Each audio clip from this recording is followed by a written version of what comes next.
ఇక్కడ ఒక షాపింగ్ మాల్లో బయట గ్లాస్కి జిఎస్టీ అని నెంబర్ కనబడుతుంది చూడండి. చూసారా జిఎస్టీ నెంబరు? షాప్ చూస్తే లోపల షాపింగ్ మాత్రం చాలా మాత్రం పెద్ద ఏం లేదు, సరుకు అయితే ఏం లేదు. బట్ జిఎస్టీ నెంబర్ అయితే ఉంది. ఎందుకంటారు? ఎందుకో చెప్పమంటారా?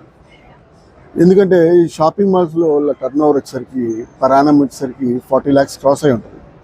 ఇది బెంగళూరు కాబట్టి వీళ్ళకి కంపల్సరీ 20 lakhs దాటుతుంది కనుక వాళ్ళు కంపల్సరీ జిఎస్టీ మెయింటైన్ చేయాలి, జిఎస్టీ రిజిస్ట్రేషన్ చేయాలి. కాబట్టి వాళ్ళు జిఎస్టీ రిజిస్ట్రేషన్ చేస్తారు. సో మరి మన ఊర్లో జిఎస్టీ రిజిస్ట్రేషన్ చాలామంది చేయరు. ఎందుకు? వాళ్ళ టర్న్ ఓవర్ బిలో 20 lakhs చూపిస్తారు కాబట్టి వాళ్ళు జిఎస్టీ రిజిస్ట్రేషన్ చేయాలన్నారు. సో మనం కూడా ఇంత షాపింగ్ మాల్లో కాకపోయినా సరే ఇంత టర్న్ ఓవర్ చేయాలి అని ఎక్స్పెక్ట్ చేస్తూ మనం కూడా జిఎస్టీ రిజిస్ట్రేషన్ చేసుకుంటే బుక్స్ మెయింటైన్ చేసి మనం నెక్స్ట్ లెవెల్లో ప్లాన్ చేసుకోవచ్చు. Thank you.